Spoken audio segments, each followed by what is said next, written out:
यवतमाळ जिल्ह्याच्या उमरखेड तालुक्यातील ब्राह्मणगाव, चातारी, बोरी, दिगडी या परिसरामध्ये मोठ्या प्रमाणात अवैध रीतीचे मोठमोठे साठे करून ठेवण्यात येत आलेले आहेत.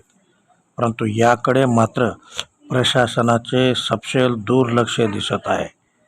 या भागामध्ये ठिकठिकाणी पाहणी केली असता रस्त्याच्या काठाला आणि शेतामध्ये कुठलीही परवानगी नसताना मोठ्या प्रमाणात अवैधरित्या रेतीचे साठे केलेले दिसून येत आहेत. अद्यापपर्यंत तरी उमरखेड परिसरातील अनेक रेती घाटांना रॉयल्टी बुक मिळाले नसले तरी खुलेआम रेतीची तस्करी मोठ्या प्रमाणात सुरू आहे आणि प्रशासन मात्र झोपलेले आहे, अशी परिस्थिती आहे.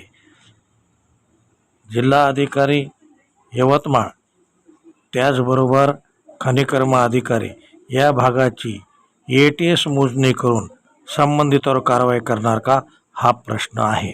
अग्निबाण लाईव्ह न्यूजसाठी डॉक्टर अंबेजोगाईकर, उमरखेड.